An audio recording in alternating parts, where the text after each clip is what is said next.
Welcome to It's Never Too Late to Create. I'm Deborah Bottomley, and I am your host. This is one thing that's really cool about art, and this is why we're here sharing this, is that you just never learn it and then you're done. There's always something new to learn. There's always a new technique. And I'm going to be bouncing all over the place we're going to start with a little bit of watercolor today. We're going to do a little demo. We're also going to do a little bit, how do you do like even your first initial drawing? And I know that drawing is a scary word for everybody, but we're gonna see if I can't change your mind on that a little bit, because I want to give you the tools that to create your own art, so you can sit at your kitchen table or at wherever, and you can make a little doodle, and you can grab your little set of watercolors if you feel like it, and you can add a little color to your doodle. So what I am doing is this is a online purchase, $10, watercolor set with the brushes. So I am going to show you what results I can get with a person with more experience, but this is just your not great quality, but it's a fun little set. It's okay. Right. So hello again. Let's begin our lesson now. We are going to, in the coming time, we will be working with basic, how does the artist transfer their drawing? Do you know how many, like, you've seen those workshops or those demos and they just whip things together? What you can't see most of the time is that they've got a full drawing back there. And because you don't make it too pronounced, a lot of times you can see that drawing underneath. But they're not just kind of flying by the seat of their pants. They know exactly where that roof line is. They know exactly. And, and if they are just going, they've been doing it for so long that, they do it in their sleep. So, anyway, we are going to use, session is going to be called What Time Is It?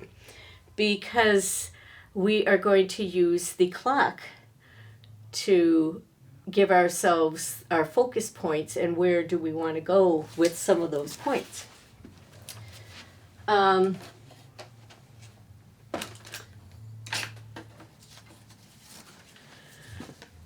So I know most of you probably are familiar with a clock. I don't know, the younger ones, do you remember the old clock where you had 12 up here, and you had 3, you had 9, and you had 6. Now, as you can tell, my paper is about the same size as this drawing. Sometimes when you are working from your original photo, which is only this size, but you want to increase these things, you're going to be using this is going to be a way for you to take this photo and increase it to a bigger format if you want, or you could do it smaller. This is just we're putting in a few guidelines because we are doing a landscape. If I were doing a portrait, you would be spending hours getting that drawing right. Nothing against landscapes. I'm just saying that we have a lot more wiggle room. Nobody's going to go, I don't think that grass was there. And if they do, too bad. All right, so we are going to look at our source material. So now we have a 12 o'clock here. We have 6 o'clock in the center here. I'm kind of eyeballing it, so if I look off, sorry. Centers. So we got 3. We got 9. So we're going to have 2 more spaces. Basically, we're looking for even So we've got 6, 7, 8, right? So then look into those or the corners, and you would do the same thing if I were looking at this photo. I can make those same divisions. One thing I should warn you about, if you take this shape photo, but you're putting it on big or square or something, it might distort things a little bit. It's not, there again, that's why we're doing a landscape, because if things turn out a little bit wider, that's fine. Actually, on this page, I cannot tell you how many times I've picked up a piece of paper out of this pack. The 6x9 paper that I'm going to use for all the demos. And the reason is, it is an inexpensive paper. We don't want to really use our good stuff right now because we're learning, we're practicing. So eventually, when you're a little bit more comfortable with your materials, upgrade yourself. Upgrade your paints to something better. You will see a difference, because the less expensive a paint is, the more fillers are going to be in there and the less pigment. Now, the ones that we're going to be working with are probably more dye-based. No problem. It's just that, you know, when they go to look at your piece of work in the museum in, you know, 100 years, it will have faded. So that's why you don't want to use those paints for that. But they are perfectly wonderful for going out and doing a little sketch out in your yard, or doing a doodle somewhere, just playing and getting used to color, because we are all always learning. All right, so I didn't put all my little stickers on here. So if we put 8 o'clock there, we can put 7 o'clock here. It's going to make it for 5 o'clock here. I hope you can still see these. Okay. So you could take your ruler and split this evenly accordingly, but I have a tendency just to eyeball. As I said, for landscapes. I have yellow dotted myself. All right, so I don't know that you can see all these. You will get the general idea. Because the only reason I'm putting these marks on here, and for you, I was suggesting that today just work on a piece of regular paper, because this is just for a sketch drawing of where you're going to start. If you're comfortable enough, go ahead and you know, do it on your paper. If I were taking this paper, I could almost, you know, trace it and then just put it on here. Sorry, a little loss of words. But so this is what I was talking about, the different format. This is a little thinner and a little taller than this. But see, now it's kind of nice how the width of this is wide. You can make your path a little wider and things. But nobody's going to know that you're working on a little bit smaller. So if that's the size paper you're working with, great. If you have found you have some old watercolor paper boards. Now this is just a very inexpensive pad from a local off-price store. But for what we're doing, because we're learning, we're practicing our skills, I find it a lot easier to work on something like this where I can, I'm not worried about the quality of the paper. I will do if I'm working on a larger piece. And this comes back to the reason for the base drawing is once I've got that base drawing, I can always come back and make another tracing of it, or I can come back to it for reference. And this is another reason that we're kind of figuring this habit out. I hope I'm not getting you too far into the weeds and you're like snoring. Anyway, you can also work on a larger piece of paper. I eventually, when we get to the fun stuff, will transpose this painting or this picture onto a bigger board so I can give you a little bit more of an idea of what I'm talking about, because it's a little bit hard to see, I think, in that smaller format. But I don't know, I might be able to change my camera angles and I'll just work along with you. So I suppose I could work on this, but I see if I'm working with this, I don't want to put a heavy line on my board. So that's why I am going to pretend that this is my watercolor paper surface and that I want to tell myself about this, what I need to know in order to repaint this. What I'm going to start with, always want to start with your horizon line. So I'm looking at this and it's in this lower third of the my canvas. So I'm on my piece of paper, I'm just going to put a little mark on there. I don't see that that's picking up that well. I had brought down actually a chunk of charcoal. I thought I had left it in the top of the box. So we're just going to use, these are some very inexpensive, there again, under $10 pastel.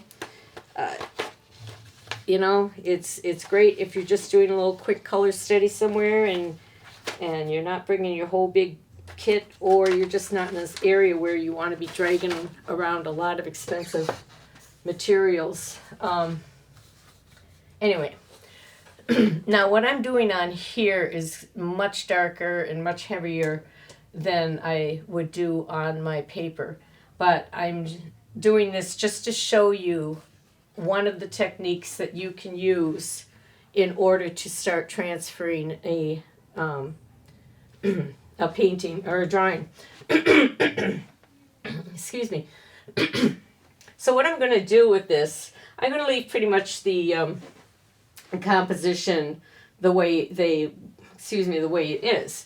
So as you see the base of this tree, we've kind of got the edge of the pathway coming here, and it locks into here. So if I'm looking at my clock and I'm coming over to my drawing here, so I've got my, I should have put all my other numbers. Sorry. So I was halfway between. If you're more comfortable with the circle, you can do that. But I'm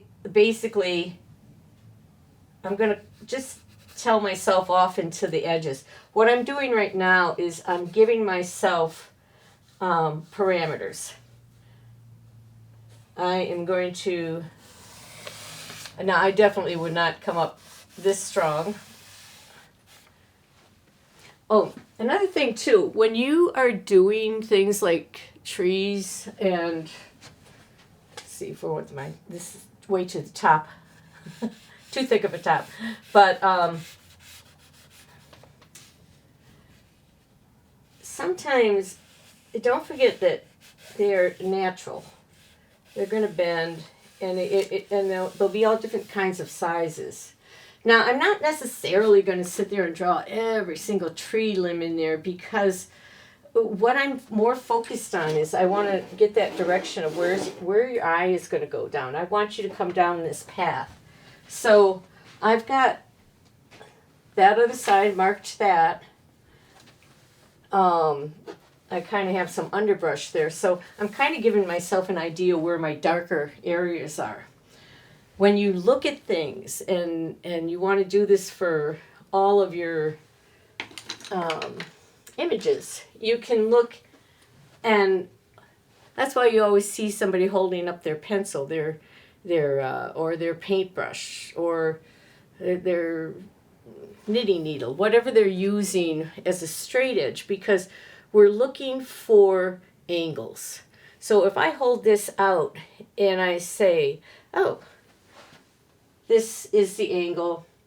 It's not this, it's this. So I want this to transfer over to here. So you see, so I can start here, and when I do it, I'll start where I think I want to. I keep my eye down on the place that I want to go to, and I just draw that line. And I guess I didn't do it with, I'm using that thin pencil now, but I'm going to draw that line. And yes, okay, so you can see that. So, come to the top of my tree. My tree comes in about this far here. So if I, there again, 12, let's see. I guess I'm going to keep the numbers up here. 1, 2, 3, 4. And as you can tell, they're not exact, but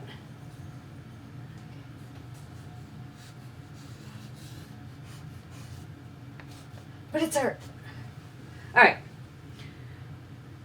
So if I come up here, and actually when I did not go into in great detail, but when you are planning your drawing, and I don't know if you noticed, I said the first thing I'm going to do is I'm going to put in my horizon line, and I want to put in my boundaries. I want to make sure I'm going to fit everything in here, because like I said, if I'm working on a slightly different format or size than my photo, it might make it a little bit more distorted than I thought it would.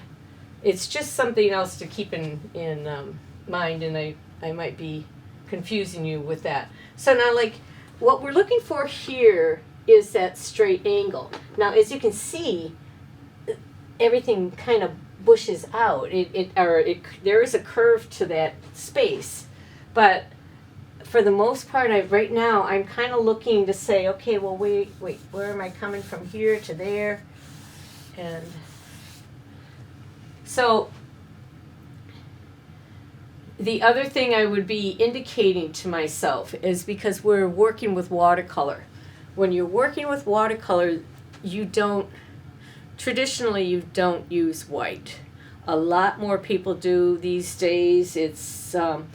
There are groups that are only transparent watercolorists, and then there is in the what I've noticed from the national scene, it's like unlimited with the boundaries. Now you can go into alcohol ink, you can, depending on which group, always want to check to see what their recommendation or their standards are. But there's so many different water medias that account for a watercolor or under that same category these days. It's pretty exciting. And some of these things we're going to play with, just the different techniques you can use in watercolor. We're going to work with a little spritzing on top, and what happens when you use stencils. And there's this great fun stuff called Brusho or whatever. It's a dye goes berserk. And we'll work with the alcohol inks and things. Those are further shows down the line. And so anyway, I'm going back to my piece. When we begin this as a watercolor, I'm coming back to those light areas. See, these lighter areas are the things that I'm going to want to be protective of, because once you've put too much paint down on a watercolor, there's going to be something there. There are ways of lessening it and lightening it, but we're going to avoid that, because the one thing when I look at this painting, I still think I have to say, nope, you can't touch it, because there's always something that you think, oh, I wish I'd done that to it. Or, so when I look at this, I see that I could have, if I had just made this area a little bit darker, it would have made that area pop out a little bit more. But these are things that we're going to all learn as we come back here and work on our painting. Now, the other thing, as you can tell, I tend to babble and I get off on the little side trails all the time, so you have to be patient with me. Well, she'll come back around someday. What I'm seeing here, this is one of my light areas. See, yeah, you can't see that. And I'm sorry, I keep drawing lighter because I forget, I'm trying to show you. Okay, I'm just going to indicate to myself that this is going to be an area of light. And what we're going to do when we do get to our paper is we are going to start with that lightest light. And we're going to saturate this. Also, I didn't tell you that there are different ways to do watercolor. You could do it completely direct. A lot of the watercolors I do are considered indirect. That means I'm building up layers. I stop, I let things dry, I come back, I put another layer. This is another way, and all watercolors, everybody works a little bit different, but we're going to review some of these things that you can do, and so you can expand your toolbox. Okay, I'm not interested in like, look at how I paint. You know, everybody paints differently. What it's good for you to do if you get interested and want to, you know, further yourself, look for the artists whose work you react to. And that might be an artist that you want to pay a little bit more attention to or take a class from them. And you know, they've got that big dynamic brush stroke or whatever, and you're like, I want to paint like that. And, you know, look them up and see if there's a class or something that you can take with them, because that will keep you motivated for one thing. And when you start seeing, you know what you'll find out though is that we each have our own styles. I mean, that's part of what we're going to be working on is the importance of brush stroke, your calligraphy of the stroke. That's all in, and that's another reason that I'm going to work with these cheapy brushes in this cheapy set. I keep moving out of the camera view. And because I want you to know that it's not always the amount of money you spend on your materials, whether or not your painting is successful. Sometimes, excuse me, it's just like your handwriting. Your brushwork is like your handwriting. So if you have, we want to practice that type of thing. And so when we get to the brushwork, you want to, you know, play with the strokes and see what your brush can do. So if I'm rambling on, I don't think she'd ever do that, but if I am rambling on and you're getting a little bored and you do have your paints there, you can just doodle and get ahead of playing with what does this brush do, and we'll talk about all that later. Yeah. All right. So on a painting like this, like I said, I kind of want to, I know I just, the darkest darks are your trees. And so we want to focus on the darkest darks and our lightest lights, because as a watercolorist, I can't afford to lose all this sunlight that is down here. And we will begin with just kind of spreading a lot of yellow all over down here, a few of the other colors. Excuse me. So basically what I'm going to focus on, I'm going to kind of give myself indicator lights. I'm looking for shapes right now. I want the big shapes because I can tell that right here it's going to be dark. So I would just, and I'm sure I would draw it a little bit better. I don't know that I would spend a whole lot of time trying to put in any of this movement right now. Because what I find is a lot of times when I get to working on an actual painting, if it's a freer form, I mean, if I'm just trying, if it's architectural or something, if I'm painting very tightly, I want that detail. I want to know, oh, this is where this starts and stops. But this is our painting. This is our walk in the woods, and I want to play around with getting a better glow in this watercolor demo, and we'll see how we do on that. What I'm looking at now is what is the information I do need to know. I don't absolutely have to write in every tree. Do I still want to keep these two trees? I mean, they almost look like they're right next to each other. Maybe I need to move one up. So you can start looking at things like that, or even in your photo, you can start shifting. You can take that Big Mac truck out of your painting, and it doesn't have to be there. Back to the clock. Noon. My next group of trees are actually coming off just ahead of noon. And so I'm just going to come down. Again, I'm kind of looking to see where am I heading to. This is kind of this big area. I'm just making it exaggerated. Also, I'm squinting my eyes to see just the dark. Now, if you're not familiar with that, go ahead and try squinting your eyes. And so for those of us who are blessed with failing eyesight, it's a good thing. You can work without your glasses, and everything's already blurred for you, and you're 5 steps ahead. So, all right, I never did draw this guy in here, that he was coming in just before 11. So I did say as I was starting, I'm going to start, and I want to keep my eye on where am I taking that to. So I'm going to come in here.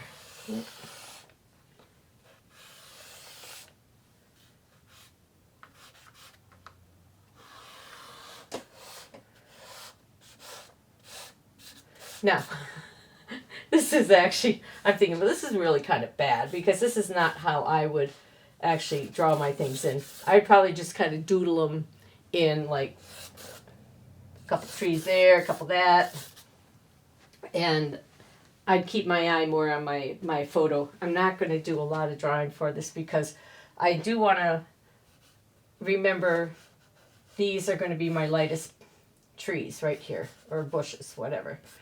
And as you're planning your picture, one of the things, to give it that little kick, you have to figure out where are the lightest lights and the darkest darks. Where do I want you to look? I want you to travel down the lane of the woods, or make it inviting. So we'll think of that as we're working. Okay, I am going to, at this point, I do need to indicate to myself where those trees are going to be in the respect for the shadow. Okay, so don't color this in on. You can do it on your piece of paper, but when you get to your real paper, don't be doodling all this in. You're going to want to do just a line drawing. And I will do a quick line drawing on a larger board, and then we'll start playing with a little bit of wet on wet and see how that goes. All right, so let me get that little drawing going. I am going to be using these brushes except for a couple circumstances, because my surface is going to be so much bigger than yours. Well, maybe not. But I just wanted to work on something bigger so you can see a little bit better. Now, I did take time to make my little drawing, but as you can see, the pencil's pretty light. I'm just indicating a couple trees to myself. I got that horizontal line. I need to know, where am I going back to? I indicated a little bit, I'm going to have a fern hanging out here.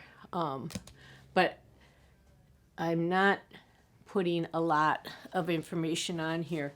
What we're going to do now is we're going to see how these guys work with some color. First thing, it's wet on wet, so I'm going to wet my paper. I collect all my little spray bottles. I covet them.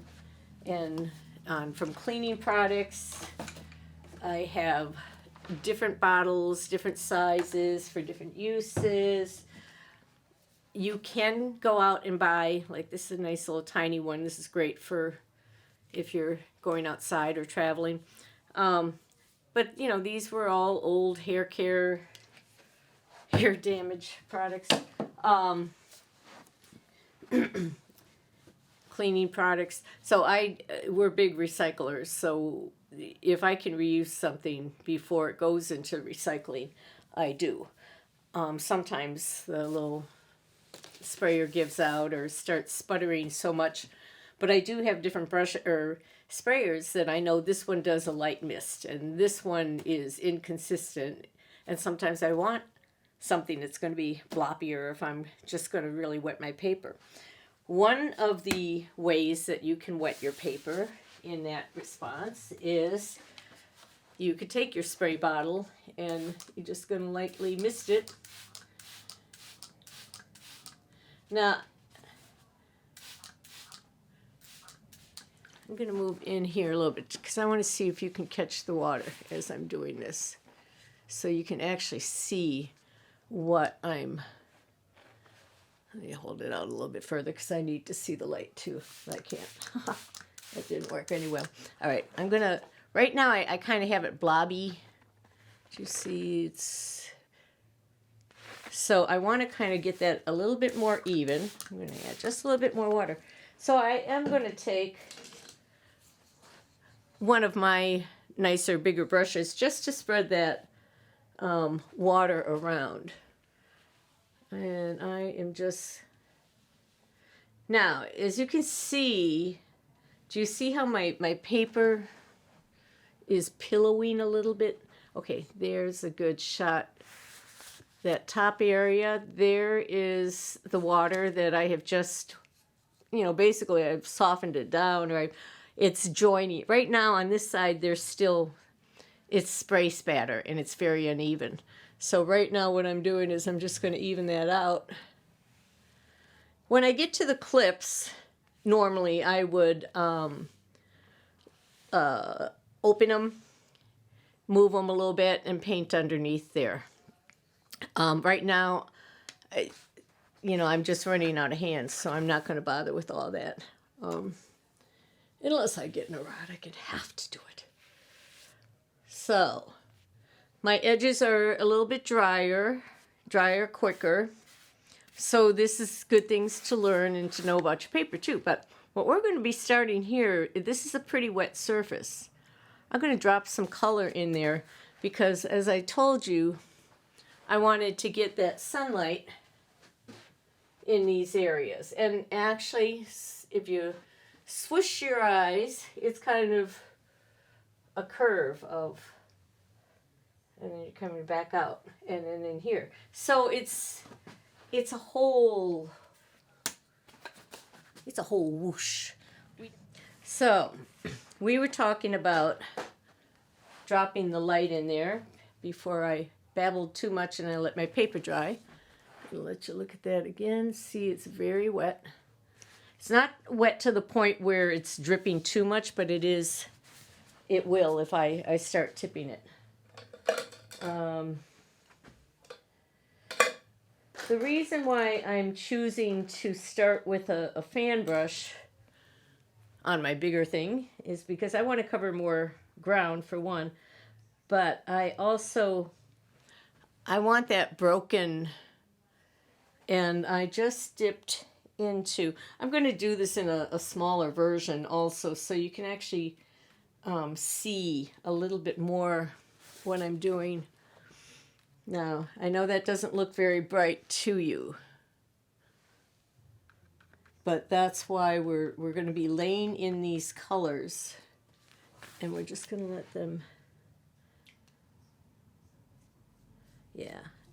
See, because you're missing me. Clean my brush and do things. So now, okay, I've come out with a little bit more pigment that time. Let's see if we can get this over here. Because we're really just trying to run the colors anyway, so it doesn't really matter if they're coming down. Can you see that?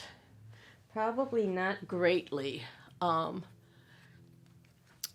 another thing, that paint set has all those tiny brushes, and they work fine for the little pots. But when you have a bigger brush, you do have to get a little bit more creative with how you get your brush into the pigment without losing everything. So now, this is why I was using the fan brush. Do you see how I'm kind of bouncing it around? Whoop!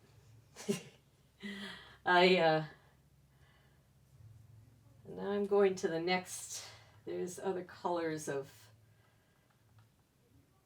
So it's a fall day, so I want to bring in these colors, and you can see it is dripping a little bit. Now, one thing, or another thing, is you're painting. Sometimes it's a good thing to, or you might want to turn your board to blend some of the colors or let them kind of moosh together.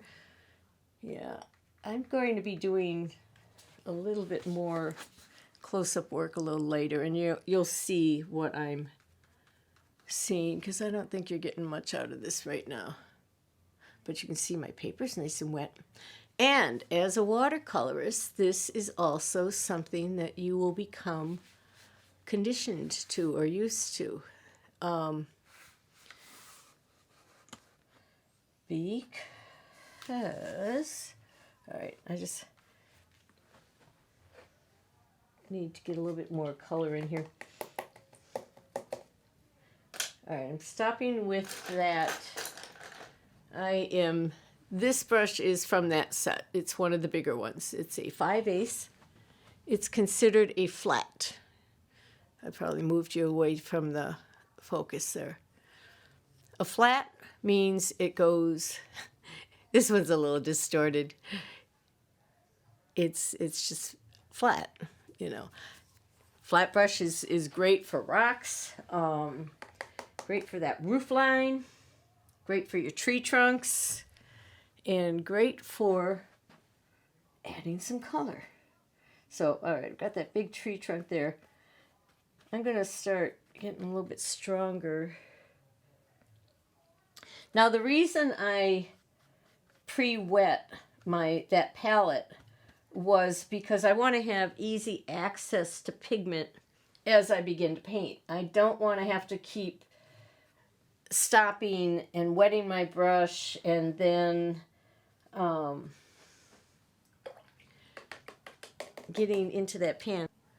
As I've got liquid in all of these right now, but if I had, like, this one is a little bit drier. It's a green. And see, I have to kind of work that pan a little bit just to get the brush or the paint on my brush. Now, another thing, you don't want to put so much paint on your brush that it's going up to the metal part. That just is introducing pigment where, into the ferrule of the brush, and that you don't want it up there. It basically just kind of starts to destroy your brush. All right, so now I've got actually a green on my palette, and we'll see if that's going to read a little bit better. Because I'm going to come up in here into my sky a little bit, and I see I'm getting a little bit drier, but I'm not really that worried. Because what we're doing, we want to create the feeling of being there. And that's another thing I like about painting, is that it's a fun way to kind of go back in time and remember that walk that you took with that somebody on that day, and now you got that picture, and now you're going to paint it. So right now I'm just kind of laying in color. I'm going to let it schmooze around. I should just move the tables all closer. Another thing you can do is, if an edge is getting a little bit too hard, you just kind of hit it with your water again. Let it soften up a little bit. And so you don't really want to, for what I'm showing you today, you know, you don't want, we're playing, you know, so you'll have to paint your masterpiece after this. And if you don't like that one, then paint another one. And then after you've done 1,000, you'll say, oh, I like this one. So, but you see how I can kind of smear some of that stuff together?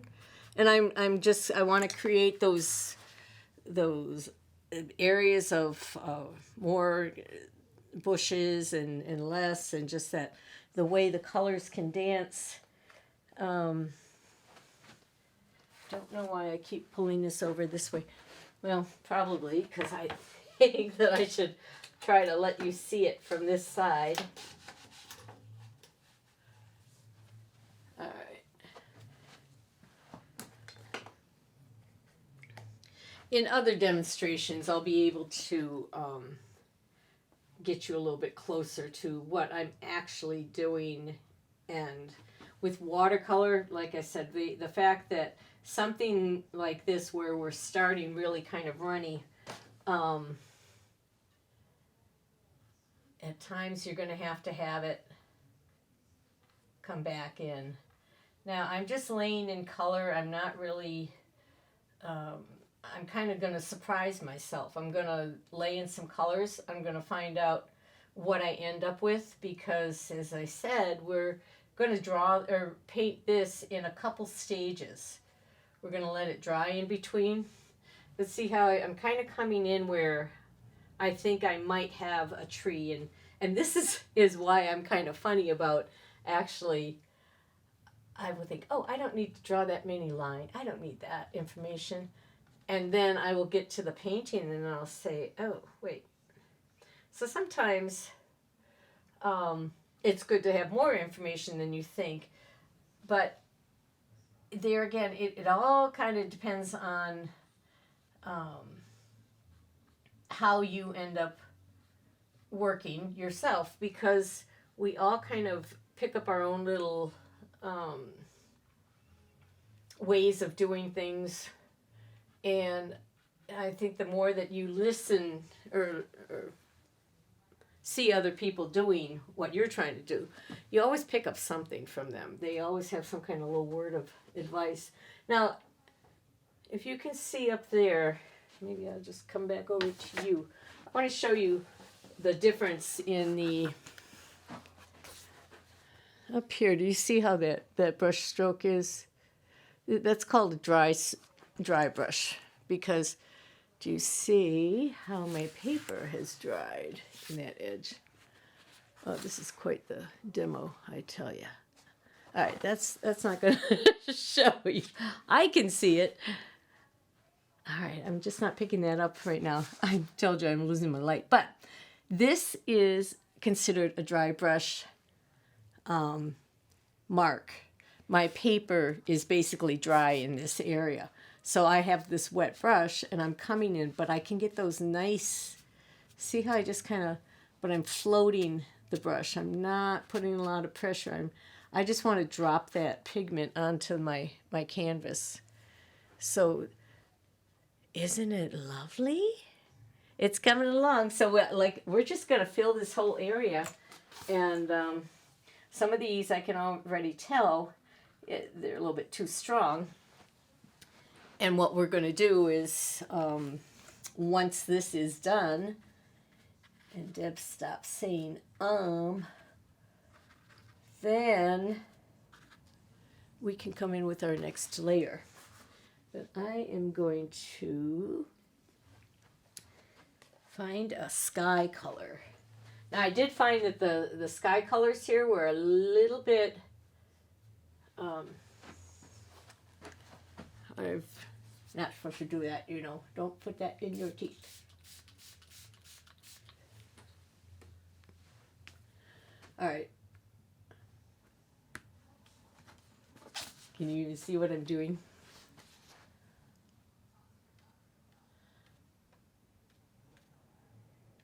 Yeah, now I'm picking off the lighting off of there. All right, that's a little bit better. So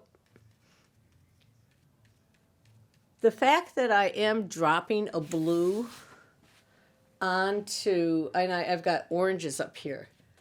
Now when we start looking at our color wheel, you will see that they are complementary colors, and so it will they gray each other out, which is an effect that sometimes you need, and that's how you can learn to put things into the distance, because you can push that mountain that's coming up too close to you. You can tone it down by using the complement. So, what else do I want to do to you? I guess I'm just going to keep a little light in here. So, like I said, this is, as far as a watercolor, we're just kind of flying by the seat of our pants here. I'm going to let this dry, and then we'll come back and see what we might want to do next.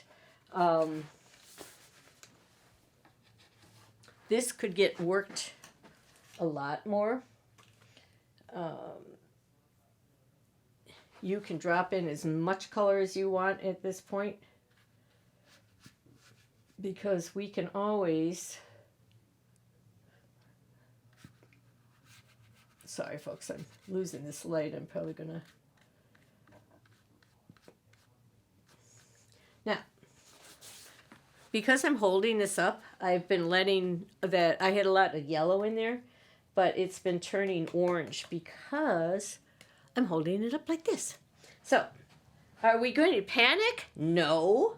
We're going to get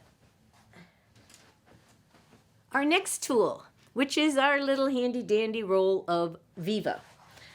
Everybody loves Viva because it's so smooth and cloth-like, and it doesn't have the little patterns that you will find in some of the other toilet papers, the other paper towels. A lot of times I will also use just a t-shirt rag.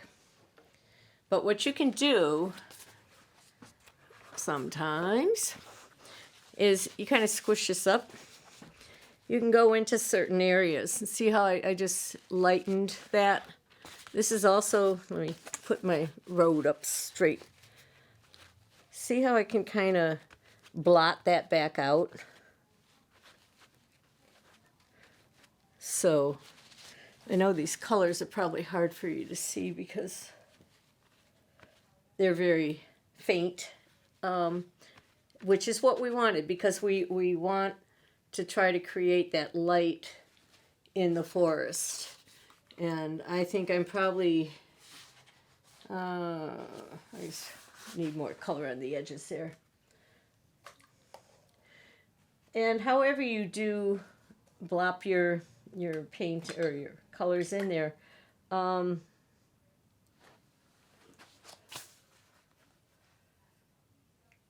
what was I going to tell you about that?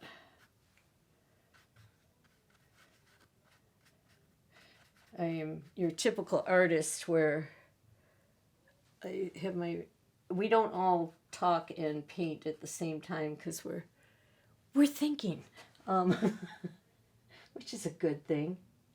Okay, so what I want to do now is I am here, I've got this tree trunk coming up here. You don't know it, but because this is watercolor, I need to think about these things that I plan to have overlaying the tree. So, because you need to make sure it looks like a woods and things aren't static.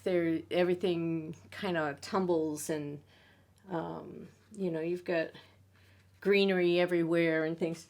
So don't take your picture and sit there and try to paint every leaf that you're looking at. Try to go for more the sensation, the mood of the day. What was it? Was it a rainy day? Was it a bright day? So here, and I'm coming in with a little bit stronger value because I'm down in this area and I know it's pretty dark down there, but I don't want to lose everything. So you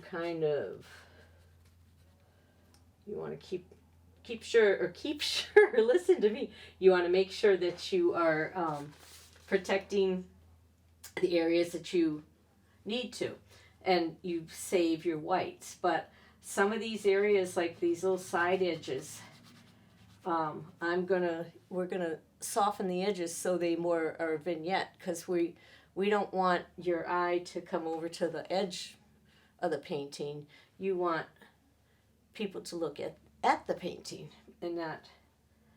That's why as we're designing, we have to consider, another bad move would to be if you had that line coming straight off of that corner.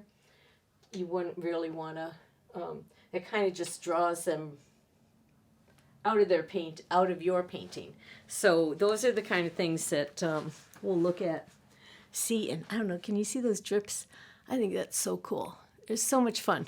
And another thing we can do, and I'll do it when I'm doing have this so it's I'm not moving it around and you can actually stop and look and see. There's different things you can add to it. We can add salt. It will add a texture to it. And in this woods, that is a kind of a perfect thing to do. So with that thought in mind, let me just get a little bit more of this just to cover up some space here. I'm just going to come in here a little bit with my... See, and then, do you see how I'm doing that? Now, I'm just kind of doodling in there. Now, when you doodle in like that, I don't want to just fill everything in there, because if I see something that, oh, look at that, that could look like a fern. And you could start creating that fern with the edge of your brush. See, now this is where that flat comes in. It'll make some nice little corners for you and things. But you can cut that up, and if you're doing a fern, you don't have to do every, unless you are doing that realistically. But if you're doing more of a